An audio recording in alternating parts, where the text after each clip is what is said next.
आप जानते हैं पूरे विक्टोरिया में सबसे बड़ी इंडियन कम्युनिटी कहाँ रहती है? केसी में नहीं, मोनेश में भी नहीं, विंडम में। करीबन 65,000 यानी 65,000 इंडियन बैकग्राउंड रेसिडेंट्स सिर्फ एक काउंसिल में है। ये कोई छोटा आंकड़ा नहीं है, ये पूरी एक कहानी है। पॉइंट कुक, ट्रूगनीना, तानेट, ये वही सबब्स है जहां हमारे लोग रहते हैं, काम करते हैं और अपना घर बना रहे हैं। और दोस्तों सबसे मजेदार बात, ट्रूगनीना में हर 5 में से एक इंसान इंडिया में पैदा हुआ है। इसके साथ विंडम में घर पर बोले जाने वाली जो सबसे कॉमन लैंग्वेजेस है उसके अंदर हिंदी और पंजाबी टॉप पर है। चाइना से आगे, फिलीपीन से भी आगे, यूके से भी आगे। इंडिया यहाँ का सबसे बड़ा स्किल माइग्रेशन सोर्स कंट्री है। हम सिर्फ यहाँ पर आए नहीं, हमने यहाँ अपनी जगह बनाई और अपनी पहचान भी। और एक बड़ा सवाल, जहां हम रह रहे हैं, क्या हम समझ भी रहे हैं कि यहाँ की प्रॉपर्टी मार्केट कैसे काम करती है? और यहीं शुरू होती है इस शो की कहानी। इस कम्युनिटी के लिए, इस कम्युनिटी की आवाज में, प्रॉपर्टी की बात नंबर्स के साथ और स्ट्रक्चर के साथ। दिस इज प्रॉपर्टी चर्चा। मैं हूँ आपका होस्ट अपूर्व। आज मेरे साथ है Dev Dingra, founder of Fund Master. काफी सालों से देव मॉर्गेज ब्रोकिंग बिजनेस में है। इनकी शुरुआत हुई थी न्यूजीलैंड से। पिछले 3 साल से ये विंडम काउंसिल में अपना ऑस्ट्रेलियन ऑफिस सेटअप कर रहे हैं। आइए सुनते हैं उनकी नजर से विंडम की कहानी। वेलकम टू द शो देव। भाई बहुत बहुत धन्यवाद आपका कि आपने प्रॉपर्टी चर्चा जैसा एक बहुत ही बेहतरीन जो कार्यक्रम शुरू किया है। और उम्मीद है कि ये एपिसोड विंडम की पब्लिक को, ऑडियंस को बहुत अच्छा लगेगा, क्योंकि अपनी जो 2 भाषाएं हैं जो आपने बोली, हिंदी और पंजाबी, मुख्य तौर पे बोली जाती हैं विंडम काउंसिल में। और ये बात सत्य है, क्योंकि मैं तो अभी नया नया पैदा ही हो रहा हूँ। आप तो बहुत देर से ऑस्ट्रेलिया में बैठे हैं, लेकिन मैंने ये चीज़ नोटिस की है कि घर के बाहर घर की फीलिंग अगर कहीं आती है तो विंडम में आती है। जी बिल्कुल, I completely agree with you. जी इसके लिए कहीं पर बाहर जाने की जरूरत नहीं है। घर के बाहर निकलते हैं, बिल्कुल इंडिया वाली फीलिंग आती है। Tell us something about yourself Dev. आपकी जर्नी बहुत ही शानदार रही है। मैं आपको काफी सालों से जानता हूँ, बट हम सुनना चाहते हैं आपकी कहानी, आपकी जुबानी। तो how did you start in mortgage broking? देखिए सर, जैसे आपने बोला कि 65,000 लोग रहते हैं विंडम काउंसिल में, तो मैं आपको बताना चाहता हूं कि ये हिंदी लैंग्वेज और पंजाबी लैंग्वेज ही मेरी फाउंडेशन रही है। जब मैं न्यूजीलैंड में आया था तो एएसबी बैंक, जो कॉमनवेल्थ बैंक ऑस्ट्रेलिया का सब्सिडरी बैंक है न्यूजीलैंड में, उस बैंक में मैंने आइडेंटिफाई किया, जब मैं रेडियो तराना में एक रेडियो जॉकी का काम करता था, आइडेंटिफाई किया मैंने कि हमारी कम्युनिटी बड़ी तादाद में बढ़ रही है, लेकिन उनके लिए सेवाएं नहीं। तो मैंने उस समय हमारे जो मुख्य थे बैंक में, उनको अप्रोच किया और बोला कि मैं एक हमारे इंडियन सेगमेंट को लाना चाहता हूं आगे। जो न्यूजीलैंड में पहले तरीके का एक इंडियन सेगमेंट लॉन्च किया था एएसबी बैंक ने, काफ़ी जद्दोजहद के बाद, बहुत नकारे जाने के बाद मुझे मिला, बोला फेल हो जाएगा, 96 में हुआ था, तुम क्या कर लोगे फ़र्क। पर एक उम्मीद थी कि हमारी कम्युनिटी की, वो कहते हैं ना, हम होंगे कामयाब एक दिन, राइट। तो वही बस एक दिमाग में गाना लेके चला हूँ। जब इंडिया से निकला था तो यही गाना है, आज भी यही गाना लेके चलता हूँ और कहता हूँ कि वही ज़रूरी है। और एक और गाना है जो अमिताभ का है, जितने बाजू उतने सर, गिन ले दुश्मन ध्यान से, हारेगा वो हर बाजी जब खेलेंगे हम जी जान से। तो बेसिकली उस समय एक बहुत कहते हैं कि गर्व महसूस हुआ कि मैं अपनी कम्युनिटी को उनके लिए कुछ कर सकता हूँ। और एक, मैंने ये नहीं बोला कि आप हिंदी में बात करो, पंजाबी में बात करो, मैंने बोला सहूलियत दो। यानी कि हमारे लोग को इंग्लिश नहीं आती और नहीं बोल सकते, इट इज़ कंफर्ट लैंग्वेज और सहूलियत। और सेल्स क्या है, अगर बैंक का या किसी ने कुछ किसी को करना है, customer service is all about सहूलियत। ध्यान रखना। आपने बोला हाई स्किल्ड कैटेगरी हमारे इंडियन से आते हैं, और आज इंडियंस को ही बोला जाता है कि जी हमारी कंट्री में आगे, लेकिन हम सबसे स्किल्ड लेबर है उनके पास, स्किल्ड कैटेगरीज में। लेकिन कहते हैं अर्श से फर्श तक हम ही हैं। तो मेरी जर्नी वहीं से शुरुआत हुई। एएसबी बैंक ने पहला इंडियन सेगमेंट लॉन्च किया। उसके बाद मुझे मौका मिला पहला हिंदी पेज बनाने का, फिर पंजाबी में और हिंदी में एड्स डालने का उस समय। भाई जी सॉरी, मैं इंटरजेक्ट कर रहा हूँ। ये कौन से जी साल की बात है टाइमलाइन के लिए? बिकॉज ये बहुत ही इंस्पिरेशनल कहानी हो सकती है आपकी, जो नए बच्चे आ रहे हैं उनके लिए। भाई, ये 2008 की बात है। मैंने अपना 1 साल की स्ट्रगल की थी बैंक के साथ 2007 में। 2008 में मुझे बिजनेस डेवलपमेंट एग्जीक्यूटिव का टाइटल मिला और मुझे माइग्रेट बैंकिंग में अब्जॉर्ब किया गया, जहां मैं इंडियन सेगमेंट के लिए बिजनेस डेवलपमेंट एग्जीक्यूटिव का रोल मुझे मिला था। क्या बात है, क्या बात है, और उस समय शानदार। मैंने जो प्रपोजल्स दिए थे वो आज तक, हम्म, अगर आप देखें तो आज अगर न्यूजीलैंड में जो दिवाली मेला लगता है जी। ऑकलैंड काउंसिल का, अगर जी। आज वहां पर कोई बैंक खड़ा है और स्पॉन्सरशिप कर रहा है 60 से 70 हजार, 1 लाख डॉलर की, तो हुँ, उसमें थोड़ा सा श्रेय मैं ले सकता हूं, क्योंकि जो सीड की उपज थी वो हाँ एएसबी जी, बैंक में मुझे मौका दिया। और उसके जी। बाद वो उपज, मुझे आज भी याद है, मुझे कहा जाता था कि बजट नहीं है, तो मैं एएसबी का कॉर्फ्लूट लेके दिवाली मेले के बाहर खड़ा होता था कि आओ एएसबी बैंक से लोन लो, एएसबी से सेवाएं लो। तो वो जज्बा था अपनी कम्युनिटी के लिए। और फिर कहीं ना कहीं जब मैं बैंक के सिस्टम में घुसा, मैंने उनको समझा, तो मुझे लगा यार, नहीं, ये सिस्टम मेरे लोगों की मदद नहीं कर रहा है। मुझे ऐसा क्या करना चाहिए कि मैं बढ़ चढ़कर अपने लोगों की मदद कर सकूं। और एक जज्बा वहां से और आगे बढ़ा। नई सीढ़ी जो कहते हैं, सीढ़ी से सीढ़ी चढ़ते हैं हम, कि क्यों ना कि मैं मॉर्गेज ब्रोकिंग में जाऊं, जहां मैं खुद से अपने लोगों को रिप्रेजेंट कर सकूं बैंक के सामने, ताकि हमारी कम्युनिटी, जो बहुत बढ़िया कहते हैं ना एंटरप्रेन्योरल कम्युनिटी है और मेहनती कम्युनिटी है, राइट, उनका नाम लेकर आगे चलूं। तो फंड मास्टर की उपज वहां पर हुई जब हमने कहा मास्टर योर फाइनेंशियल फ्यूचर, के हमारे जितने भी लोग हैं, और मेरे क्लाइंट्स हिंदी और पंजाबी ही बोलते हैं मेनली। ये नहीं कि हमारे पास और इंडियन लैंग्वेजेस नहीं है, उन सब लैंग्वेज को मैं सराहता हूँ, इज्जत करता हूँ। गुजराती लैंग्वेज भी बहुत एफ्लुएंट लैंग्वेज, बहुत ज़्यादा बोली जाती है, और पूरा भाई आप भी गुजराती हैं। जी। उसके बाद हैदराबाद से, तमिल से, मलयालम से, और कितनी और श्रीलंकन लैंग्वेजेस भी हैं, बांग्लादेश की भी है। ये हमारी सब कॉन्टिनेंट है, तो यार ये रिप्रेजेंटेशन थी सब कॉन्टिनेंट की। जी। मैं आपको बीच में काट रहा हूँ क्योंकि बहुत ही बढ़िया और बहुत ही मज़ेदार बात की। हम फंड मास्टर की बात करते हैं आगे चलकर, बट जो जी। आपने ये बात कही है वो मुझे छू गई। हमारी अपनी भाषा, I realise very slowly in life that it is a very powerful asset, right? और हम जिस माहौल में जा रहे हैं और हम जहाँ पर है आज की तारीख में, राइट, चाहे वो इंडिया हो, ऑस्ट्रेलिया हो, न्यूजीलैंड हो, जी। The going local is the biggest story जो हम ये ही कर रहे हैं प्रॉपर्टी चर्चा पर। वी आर गोइंग लोकल, जहां पर हम रहते हैं, जहां पर जहां से हम आए हैं, राइट, उसी तरह से हमारी जो भाषा है। और I don't want to shy away from saying that we are collective power, right?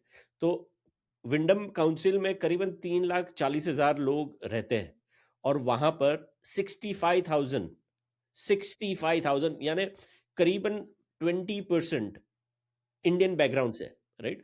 तो ये हमारी ताकत भी है, राइट? तो कोशिश यही है कि उस ताकत को और होन किया जाए और शार्पन किया जाए, और we can do something for the community that will live इन।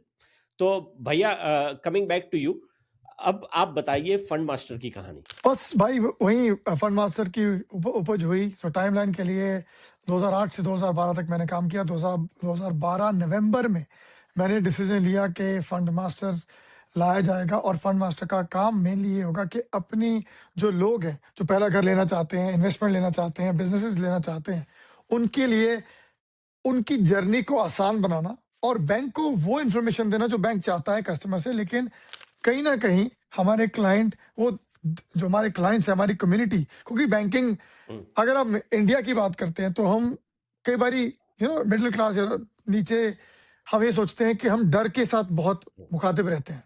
हम्म, और कहीं ना कहीं मेरी ये थी कि जब फंड मास्टर हो तो हर किसी को एक ब्रिज बने, हम्म, ताकि वो अपना कोई भी ड्रीम, चाहे वो पहला घर का हो, पहली इन्वेस्टमेंट का हो, या एक बड़ी बिल्डिंग बनाने का हो, या कुछ भी बिजनेस खोलने का हो, हम्म, वो जर्नी को आसान करना, उसका ब्रिज बनना।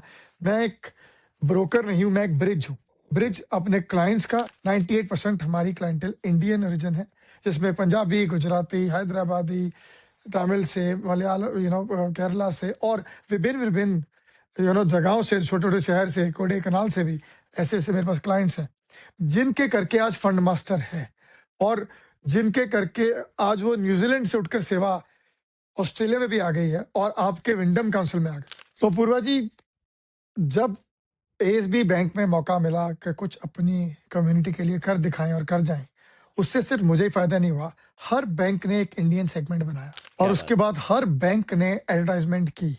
पहले एएनजेड आया, फिर बीएनजेड आया, फिर वेस्टपैक आया, फिर यहाँ तक हुआ कि कुछ बैंकों ने, जब मैंने प्रपोजल दिया था ओरिजिनली मेरे फर्स्ट प्रपोजल में, कि बैजेस में झंडा लगाया जाए जी, जी, जी। जो जहाँ का है, उनको उनकी लैंग्वेज में, बोलने का मौका देना चाहिए उनके क्लाइंट से, और इससे कोई भी इंटिमिडेट नहीं होना चाहिए। जब इंग्लिश इंग्लिश में बात कर सकता है, हम इंटिमिडेट नहीं हो रहे, तो हम अपने भाई बहन को देखकर उनकी भाषा में जो हमें समझ आती है उसमें बात क्यों ना करें?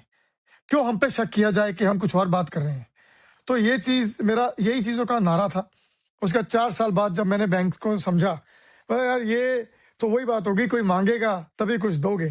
तो मैंने सोचा कि फंड मास्टर की उपज हुई, फंड मास्टर पैदा हुआ नवंबर यार 2012 बहुत में। आप बहुत ही हल्की तरीके से बता रहे हो। दुनिया का दस्तूर है, लेकिन दरवाजा खुलता नहीं है, तोड़ना ही पड़ता है, और आपने दरवाजा तोड़ के एंट्री की 2012 में फंड मास्टर के साथ। तो यार जी। ये मैं क्यों I get excited with this kind of stories, क्योंकि हमें नहीं पता चलता, क्योंकि हम तो अपनी मशक्कत में ज़िंदगी जीने के चक्कर में, आगे बढ़ने के चक्कर में काम करते रहते हैं, मेहनत करते रहते हैं, कुछ ना कुछ करते हैं। बट वो मोमेंट अगर जब मौका मिलता है हमको वापस रिकैप करने का, राइट, तो उसकी ताकत को समझने की कोशिश करता हूँ, राइट। आप जैसे यंग एज में न्यूजीलैंड गए थे, फिर अपना काम किया, रेडियो जॉकी थे, फिर बैंक में किया, और वहां से सफर आगे बढ़कर अपने खुद की मॉर्गेज फर्म शुरू की 2012 में, right. That itself is a very powerful story for any human being, right, because it's a very real connect, क्योंकि ये सिर्फ आपकी कहानी है, हम सबकी कहानी, क्योंकि हम सब ने कुछ ना कुछ ऐसा सिमिलरली किया है यहां पर पहुंचने के लिए, राइट।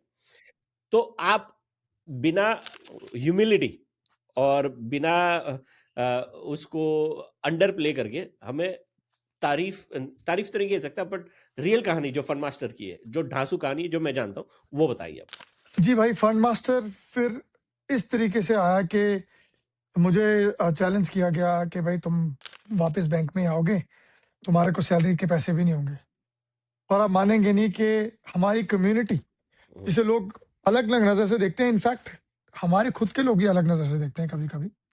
मैं कहना चाहूँगा कि जब हम साथ में जुड़ते हैं, तो कायनात बदलती है, हर रास्ते बनते हैं। तो फंड मास्टर एक ब्रिज बन के पैदा हुआ, जिसने ठान ली थी कि हर हमारे ओरिजिन के व्यक्ति की हर सपने को पूरा करने का और उनको गाइडेंस देने का, ताकि वो खुद अपने फाइनेंशियल फ्यूचर के मास्टर बन सके। उस नारे से आगे बढ़े, और आप मानेंगे नहीं कि इतना प्यार मिला अपने ही दोस्तों से, अपने ही क्लाइंट से, अपने ही लोगों से, और वो लोग मुझे जो जानते भी नहीं थे, इतना प्यार मिला कि पहले 1 साल में ही चौका लगा, हम्म, और उसके दूसरे साल में छक्का लगा, हम्म। तीसरे साल के बाद तो हर बॉल ग्राउंड के बाहर गई। आपने सेंचुरी बना ली यानी। सेंचुरी बनाई, और हम्म, सेंचुरी के बाद फिर डबल सेंचुरी बनाई, फिर ट्रिपल सेंचुरी बनाई, हम्म, और उसके बाद कोई ऐसा अवार्ड, कोई ऐसा एक्कोलेट नहीं था हम्म। ऑस्ट्रेलेशिया में या हमारे सब कॉन्टिनेंट में जो नहीं मिला हो। नंबर 1 ब्रोकर न्यूजीलैंड में मिला, नंबर 1 ब्रोकर ऑस्ट्रेलेशिया में मिला, नंबर 1 ब्रोकर अक्रॉस। मैं जानता हूं, इसलिए मैं ये बता रहा हूं कि शायद आप one of biggest Indian broker रहे होंगे न्यूजीलैंड में, if not the biggest Indian broker, जहां तक मैं समझता हूं। So you have done really really well in that market, right. तो मैं थोड़ा इसको आगे लेकर जाता हूं कि जी। आपने अपने पूरा बिजनेस मॉडल जो है आपका, वो इंडियन कम्युनिटी पे बेस रखा है, जैसे आपने बताया, राइट। जी। So I want to know, like what kind of clienteles do you have, यानी इंडिया में कहाँ से आते हैं, या आप का टोटल सेगमेंट में कितना रेशियो इंडियन क्लाइंट्स का है, ऑल दोस थिंग्स। सर, मेरा बेसिकली इंडियन सेगमेंट का रेशो 95% है, राइट। और कहाँ से आते हैं? हर तरफ, जहाँ जहाँ हमारा नारा लगता है वहां से भी आते हैं, और साइड से भी आते हैं, और इस साइड से भी आते हैं, पाकिस्तान से भी आते हैं, राइट।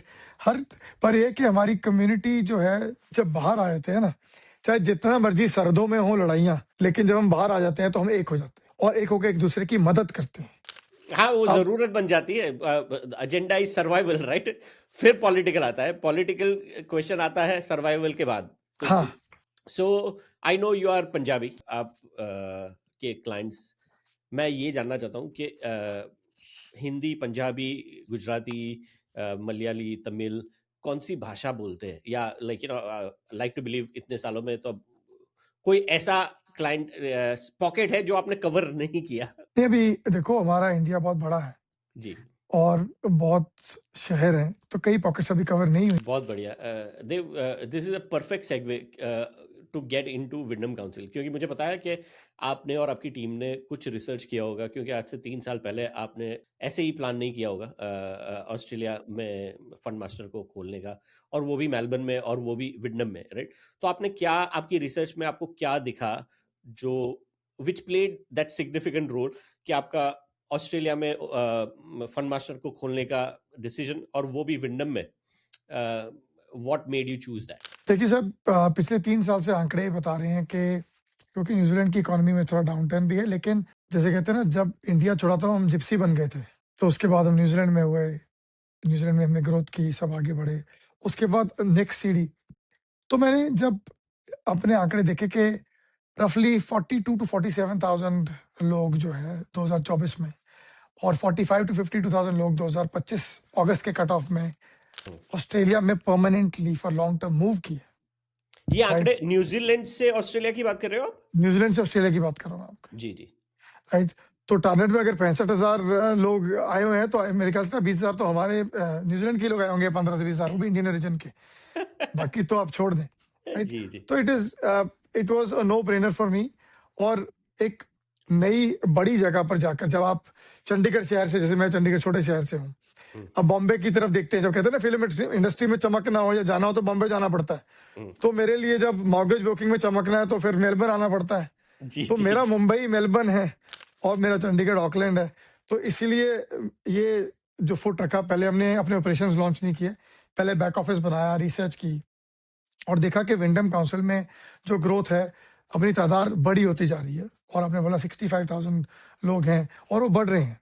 राइट, बड़ी तादाद में बढ़ रहे हैं। इनफैक्ट ब्रिस्बेन में, इनफैक्ट एडिलेड में बहुत, और सिडनी में हमारी कम्युनिटी पर। लेकिन विंडम काउंसिल ने तो, जो कहते हैं ना, ग्राउंड के बाहर बॉल मारी हुई है इस समय। यार, राइट ये एक आंकड़ा मैं देना चाहता हूँ, क्योंकि मैं ये जी। रिसर्च कर रहा था हमारे एपिसोड के लिए। ये आंकड़ा मेरे लिए बहुत ही शॉकिंग था कि हम्म, पूरे मेलबर्न में न्यूजीलैंड ओरिजिन बैकग्राउंड के लोग का एवरेज 1.7% है, लेकिन विंडम काउंसिल में ये आंकड़ा 3.2% हो जाता है, जी, ऑलमोस्ट डबल। डबल। जी, राइट, तो ये मुझे नहीं पता था कि न्यूजीलैंड से जो लोग माइग्रेट हुए उसके ज्यादातर मेजोरिटी क्राउड विंडम काउंसिल में। सही पकड़े आप, आपने बिल्कुल सही पकड़ा इस चीज को। और यही एक मुख्य चीज भी है, क्योंकि हम जब फंड मास्टर न्यूजीलैंड में सराहे गए, इतना प्यार मिला, किससे मिला? हमारी कम्युनिटी से मिला। सिमिलरली, जब हमारी कम्युनिटी, हमारी रिसर्च नहीं बताया कि हमारे लिए बेस्ट सेगमेंट, हमारा जो इंडियन सेगमेंट तो हमारे लिए सबसे मुख्य है, हम कहीं भी जाएं वही करेंगे, बट टॉप एरिया जहाँ पर हमारी लैंग्वेज सबसे ज्यादा सराही जाती है, बोली जाती है, और लोग मिलजुल के रहते हैं और बहुत कुछ साथ में करते हैं, वो विंडम काउंसिल में। तो इस चक्कर में हमने अपना, हमारा जो पहला जैसे कहते हैं, जब क्लाइंट सेटल किया या हमने पहली डील की, तो हमने विंडम काउंसिल में की, टारनीट में की। तो इस करके बड़े सही तरीके से सोच कर हम यहाँ पहुंचे। और आगे प्रॉपर्टी चर्चा आपके साथ यही बात करते हैं कि अब सेंटिमेंट मार्केट का जो मर्जी हो, और कहते हैं कि धुरंधर आ गए हैं, तो धुरंधर अब आ गए हैं और काम कर भी रहे हैं। ये भाई, वो धुरंधर आप तो हो ही, उसमें कोई शक नहीं है मुझे। एक छोटा सा एंगल है मेरे पास, क्योंकि looking at the numbers, right, अगर जी 3.2% population, which is more than double the average size of New Zealand population in any other community या काउंसिल में, तो वो आंकड़ा मुझे ये भी बताता है कि ये शायद आपके बिजनेस, आपने सोचा ही होगा, आपने समझा ही होगा कि बॉस, क्योंकि जितने लोग न्यूजीलैंड से ऑस्ट्रेलिया में आ रहे हैं, ऑस्ट्रेलिया। जी तो उन सबकी रिक्वायरमेंट्स मोर और लेस सिमिलर होगी, और जी आपके द्वारा वो बहुत ही इजी ट्रांजिशन हो जाता है, क्योंकि आप उनको वहां पर भी कवर कर सकते हो, यहां पर भी कर सकते हो। अगर उनके पास ऑलरेडी इन्वेस्टमेंट प्रॉपर्टी या अपना घर न्यूजीलैंड में है, तो उसको यूज करके आप उनकी शायद हेल्प यहां पर भी कर सकते हो। ये टेक्निकल चीज है, मुझे इतनी समझ में नहीं आती जितनी आपको आएगी। तो am I going in right direction with that? बिल्कुल सही डायरेक्शन है आपकी। हमारे अभी जो जितने भी हमने, क्योंकि हमने लास्ट इसी फाइनेंशियल ईयर में ही मेन कहते हैं कि गति पकड़ी है, तो उससे क्या है कि जो स्पीड पकड़ने का कारण यही है कि जो न्यूजीलैंड से लोग वहाँ पे जा रहे हैं हमारे मुल्क के, उनको हम दोनों तरफ की सेवाएं दे सकते हैं, न्यूजीलैंड की और ऑस्ट्रेलिया की पॉलिसीज से मिला सकते हैं, जिसमें हमारा काम और मेहनत लगती है, ताकि हम अपने क्लाइंट्स को बेहतरीन सर्विस तो दे ही दें, लेकिन मेन बात सर्विस की होती है कनेक्टिविटी की। और आपके क्लाइंट के लिए, हमारे क्लाइंट के लिए, उनके लिए बेहतर क्या है। वो कहते हैं ना, what's in for me. Hmm, what's in for मी कोई गलत चीज नहीं है, कोई लालच नहीं। हम्म, ये अपना एक बर्थ राइट है सबका, हम्म, क्योंकि हम अपने हिस्से की सांस लेते हैं, अपने हिस्से का खाना खाते हैं। हम्म, और ये तो है नहीं कि व्हाट्स इन फॉर मी के भाई मेरा हम्म, खाना आप चबा सकते हैं, हम्म, राइट। तो what's in for me is already in built in our system. Hmm, जिससे हम पैदा हुए हैं, हमारी किडनीज हैं, वो अपना ही खून साफ करते हैं। तो what's in for me is the biggest element जो हम अपने क्लाइंट्स को दर्शाते हैं, और बताना चाहते हैं कि हर एक इंसान ये ना सोचे कि उनकी सोच के उनके लिए बेस्ट क्या गलत है। ये सोचें कि जो वो कर रहे हैं और पूछ रहे हैं, कि सही सवाल जरूर पूछें कि उनका फायदा इस चीज में क्या है। अपना फायदा देखें, और मैं अपना फायदा देखना है सोचना गलत नहीं, सही। चलिए इसके साथ हम एंटर होते हैं जो सेगमेंट है आपका, जहाँ पर आप शायद बहुत ही इम्पोर्टेंट रोल प्ले करोगे। हम्म। जो आपके पास क्लाइंट्स होते हैं जो ऑस्ट्रेलिया आना चाहते हैं, उनके टॉप 3 क्वेश्चंस क्या होते हैं आपके लिए? देखो, जो ऑस्ट्रेलिया आना चाहते हैं और जो ऑस्ट्रेलिया आ जाते हैं, दोनों के तीन टॉप क्वेश्चन बताया था आपको मैं। हम्म, जो ऑस्ट्रेलिया पहुंच चुके हैं, जो आ हम्म, जाते हैं, हम्म, उनका पहला सवाल होता है कि जी हमारा डिपॉजिट, हमारा कीवी सेवर कितना होगा, कैसे होगा ऑस्ट्रेलिया में। दूसरा होता है कि हमारे को लोन लेने के लिए क्या करना है। और तीसरा होता है कि हमें किस एरिया में जाना है। सेम क्वेश्चन जब वो न्यूजीलैंड में होते हैं और हम्म, सोचते हैं, हम्म, तब उनकी तैयारी यहाँ पे होती है हम्म, कि हमने जाना है, हम्म, घर बेचना है, डिपॉजिट का क्या करना है, हम्म, कैसे लेके जाना है, किसी की इन्वेस्टमेंट है तो उस पर टॉपअप करना है, इक्विटी लेनी है, हम्म, कैसे इक्विटी लेके जानी है, हम्म, ताकि वो उनके पैर लग जाए। हम्म, सिर्फ डिपॉजिट नहीं, ताकि अगर किसी की नौकरी ना हो, कुछ ना हो, तो पहले सेटलमेंट फंड हो जाए उनके पास। तो हम्म, यहाँ वालों को सेटलमेंट फंड चाहिए होता है जरूरी, हम्म, ताकि अगर दोनों तरफ के खर्चे चलाने पड़े चल सके। कई बार हस्बैंड मूव करते हैं, वाइफ बाद में आते हैं। कई बार वाइफ मूव करते हैं, हस्बैंड बाद में आते हैं। कई बार बच्चे मूव करते हैं, पेरेंट्स बाद में आते हैं। जी, लेकिन दूसरा सवाल वही होता है कि सुपर एनिशन कैसे काम करेगी दोनों तरफ पे, क्या हम ले जा सकते हैं अपना कीवी से। और तीसरा, कौन सा एरिया होगा और कहाँ पे हमें घर मिल जाएगा।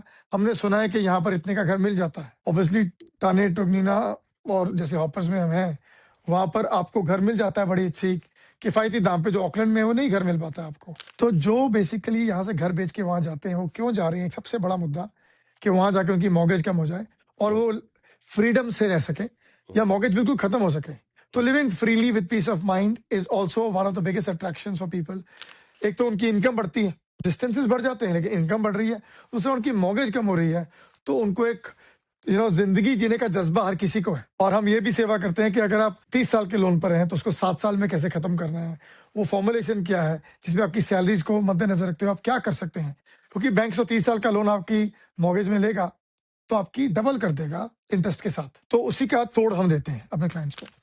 बहुत ही बढ़िया। क्योंकि आपने जो कहा ये एंगल मेरे जहन में नहीं आया था कि कई लोगों के लिए स्पेशली जो आना चाहते हैं ये जी। ऑस्ट्रेलिया, हम्म। उनके लिए ये चॉइस हो सकती है कि they can come here on a smaller mortgage compare to जो न्यूजीलैंड के हाल है। और जैसे दूसरा भी आपने जो बताया कि like better hopefully job prospect compare to back home in New Zealand. ये सब सब्जेक्टिव चीज़ें, वी आर नॉट सेइंग कि ये हो सकता है यहाँ पर सबके लिए आउटकम सेम्स नहीं होते कहीं पर भी। किसी के लिए New Zealand can work amazing wonders, किसी के लिए वो ऑस्ट्रेलिया में हो सकता है। तो वी अंडरस्टैंड दैट, बट ये एंगल मेरे जहन में नहीं आया था और मैं इतना सरप्राइजिंगली फील कर रहा हूँ कि हाँ ये भी तो है। और उसके साथ क्या होता है कि Wyndham Council gives you amazing opportunity, क्योंकि वो मेलबर्न सिटी से 25 किलोमीटर के एरिया के रेडियस में ही है। और आप बहुत ही comparatively rate pricing property pocket में एंटर हो रहे हो। तो वो सिडनी जैसा नहीं है, ना वो मेलबर्न के ईस्टर्न सबर्ब जैसा है। तो आपको entry point at a reasonable outing हो सकती है। तो ये बहुत ही बड़ा एंगल हो सकता है and it now make sense आपके साथ बात करते हुए कि why we are seeing the numbers that we are seeing 3.2%। ऐसे नहीं हो रहा है, there is also logic structure behind it why things are moving the way it is. Exactly, बहुत सही। तो भाई यहाँ पर हमने 3 टॉप पॉइंट्स जो कवर किए, आपने जो बताया वो तो बहुत सही है इन द सेंस कि that is applicable to everyone, उसी तरह से कोई एक दो पिटफॉल्स या गलती जो लोग रिपीट करते हैं या आपने देखी है कॉमन होती है, उसके बारे में बताया तो। देखिए, मैंने एक चीज़ बड़ी इम्पोर्टेंट नोटिस की है ऑस्ट्रेलिया में, और पिटफॉल, कभी-कभी जल्दबाज़ी में चीज़ें गलत हो जाती हैं और उस समय इंसान एहसास नहीं कर पाता कि वो सही कर रहा है कि गलत कर रहा है।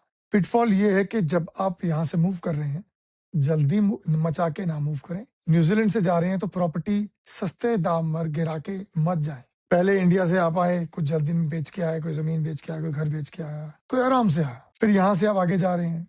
तो पिटफॉल सबसे बड़ा यही है कि patience is the virtue and the key to any success. तो आराम रखिए, पेशेंस रखिए, सही सलाह से चलिए।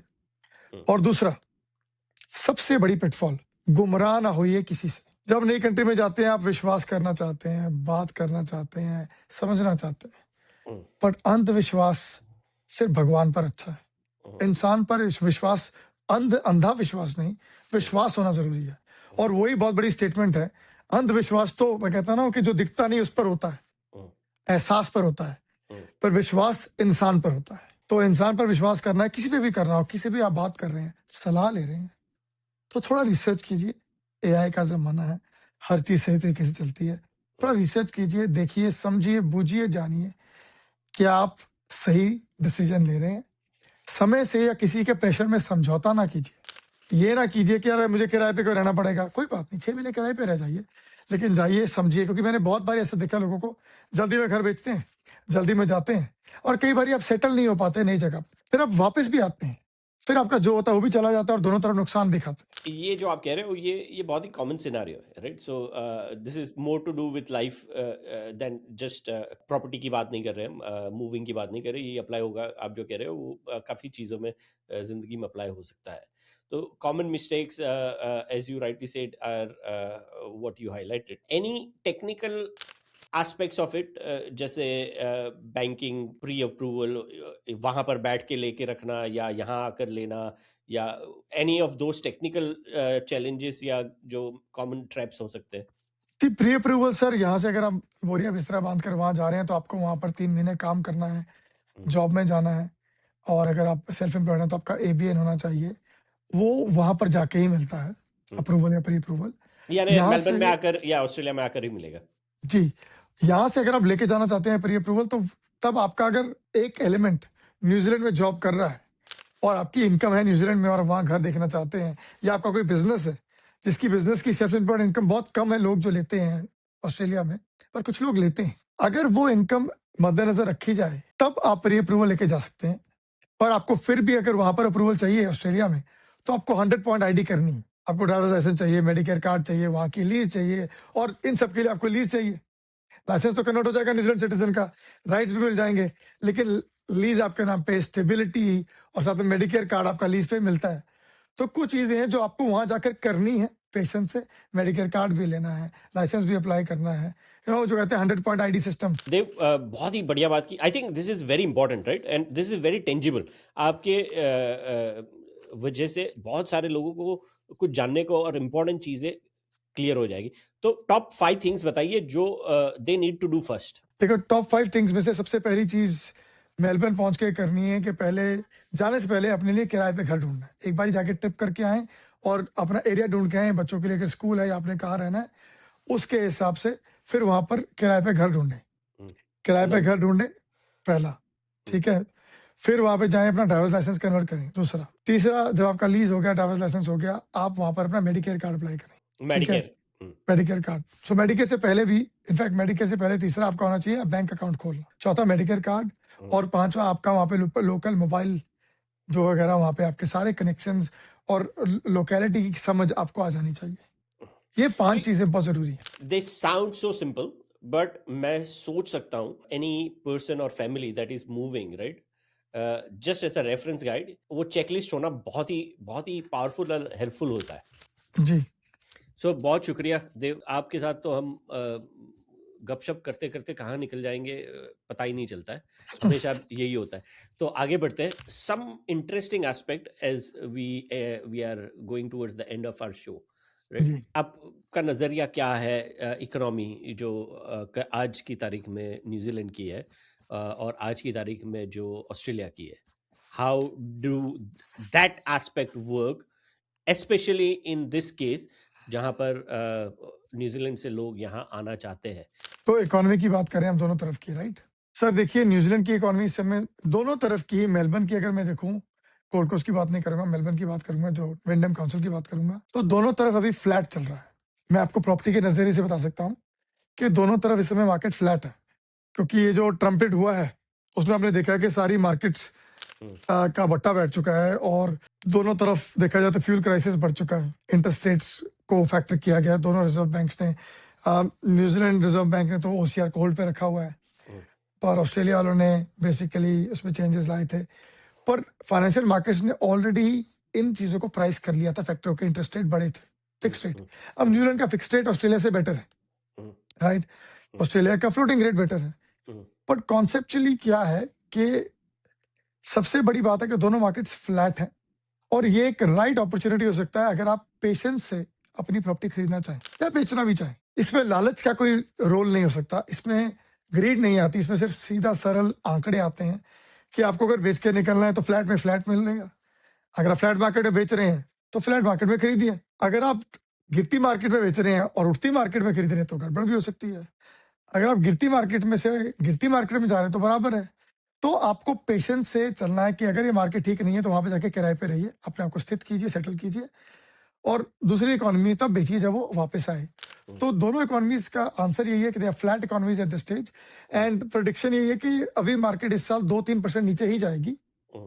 प्रॉपर्टी मार्केट की बात कर रहा हूँ, ऊपर शायद अगर कुछ नया कुछ हो जाए कि तेल बड़ी जल्दी आ जाए या कुछ हो, क्योंकि पेट्रोल से ही आपने देखा इन्फ्लेशन बहुत चेंज हुई है।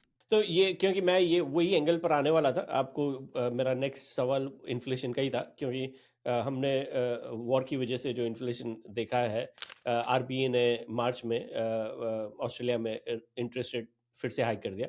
मैं कह सकता हूँ परिस्थिति बहुत ही कंस्ट्रेंट से भरी हुई है ऑस्ट्रेलिया में, यानी हम्म, इनकम वही की वही रह रही है, खर्चे बढ़ रहे हैं। एक तरफ इंटरेस्ट रेट बढ़ रहा है, दूसरी तरफ पेट्रोल पेट्रोल की बढ़ रहा है, वजह से, लाइक इट इम्पैक्ट्स एवरीथिंग, सब कुछ राइट? बढ़ रहा है। जी। हाँ, सो जो आम लोगों का, मेरे आपके हर किसी को अप्लाई करता है कि हमारा जो एक्सपोजर था आउटगोइंग मंथली, वो बढ़ता रह रहा है, इनकम चेंज नहीं हो रही।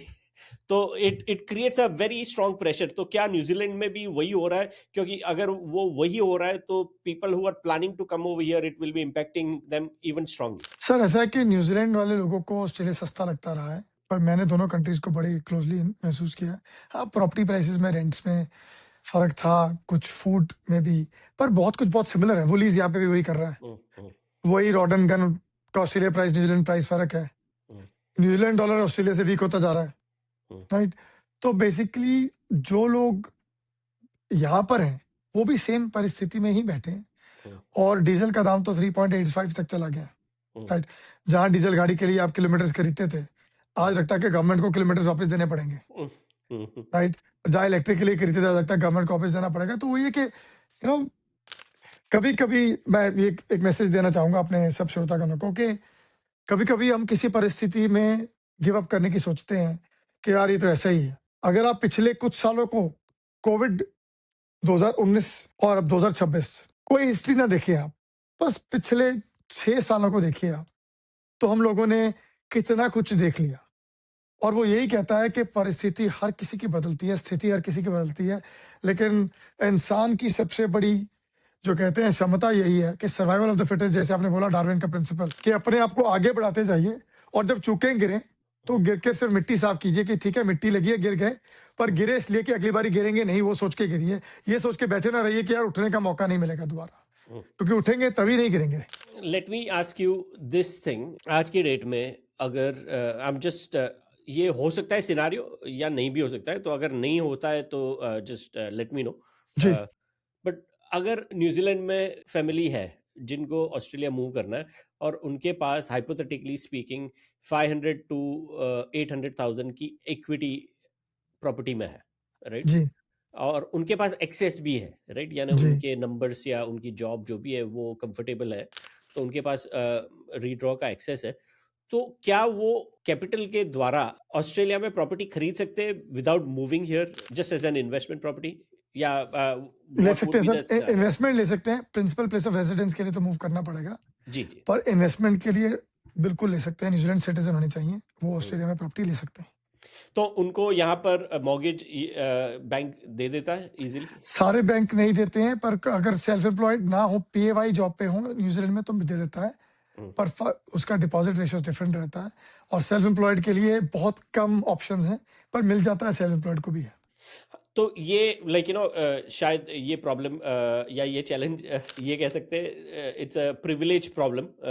अगर आपके पास इक्विटी या आपके पास रिसोर्सेज ऑलरेडी काफ़ी शानदार है न्यूजीलैंड में, and if you want to leverage that and make investment in Australia, तो आपने बता दिया ये बहुत ही मुमकिन है। Compare to any other country it would be much more easier as well, I like to believe. और बिल्कुल अपने टैक्स अकाउंटेंट से एडवाइस लीजिए। ऑस्ट्रेलिया के अकाउंटेंट्स और जो ऑस्ट्रेलिया का सिस्टम है वो न्यूजीलैंड से लगता सिमिलर है, लेकिन कुछ बड़ी निटिग्रिटीज हैं जो समझनी जरूरी है। तो दोनों तरफ के अकाउंटेंट सेपरेट हों तो जी आपको समझ आती है, और आपको दोनों तरफ के लॉज, इनफैक्ट मेलबर्न और विक्टोरिया और क्वींसलैंड में लॉज में इतना फर्क है, हाँ राइट? हाँ। कूल ऑफ पीरियड का फर्क है। बहुत ऐसी नई टर्मिनोलॉजी सुनने को देखने को मिली, जो आपके साथ चर्चा करते करते हम बता सकेंगे अपने श्रोतागणों को, कि बहुत छोटी छोटी चीजों हैं जो जिनके नुक्ते हम आपको दे सकते हैं इस प्रॉपर्टी चर्चा में। This is very very interesting. मुझे लग रहा है कि अब ये एपिसोड सिर्फ विंडम काउंसिल के लोगों के लिए नहीं है,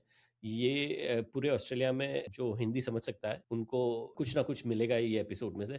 और इसके साथ साथ मुझे पूरी उम्मीद है कि ये न्यूजीलैंड में भी वर्क करेगा, जी, खास करके जो लोग यहाँ पर आना चाहते हैं। So thank you very definitely. Much. चलिए आगे बढ़ते as we reach towards the end of the show. आगे बढ़ते हुए before we wrap up this show, इस पूरी चर्चा के अंदर एक बात जो आप चाहते हैं हर व्यूअर घर पर लेकर जाए या याद रखे, वो क्या होगी आपके लिए? एक बात जो मैंने ऑलरेडी बोल चुका हूँ वही होगी कि कीप योर काम, कीप योर पेशेंस, हम्म, और जल्दबाजी में फैसला करने से 10 बारी सोचें। हम्म, एक प्रिंसिपल याद रखें, 10-10-10। जब भी कोई डिसीजन लेना है, 10 मिनट में इस डिसीजन से मुझे क्या फायदा होगा, 10 महीने में क्या होगा, और 10 साल में क्या होगा। अगर आपको तीनों टिक मिलते हैं तो डिसीजन ले लीजिए, नहीं मिलता तो रुक जाइए। बहुत बढ़िया, थैंक यू वेरी मच देव, बहुत जी ही अच्छा प्रभु, लगा आपसे बातचीत कर। Thank you for having me on the property चर्चा। इट इज अ प्रिविलेज अपूर्व भाई, थैंक यू सो मच, बहुत बहुत धन्यवाद आपका। आज हमने समझा है कि कौन आ रहा है विंडम में और क्यों, लेकिन एक सवाल जो अभी भी बाकी है, जब ये लोग प्रॉपर्टी खरीदने जाते हैं बैंक के पास तो क्या होता है उनके साथ, वो जवाब अगली बार। अगर आप चाहते हैं ये प्रॉपर्टी और इकोनॉमी की बातें डायरेक्टली इन योर इनबॉक्स हर हफ्ते, तो लिंक डिस्क्रिप्शन में। प्रॉपर्टी चर्चा, डिजिटल दुनिया। शुक्रिया।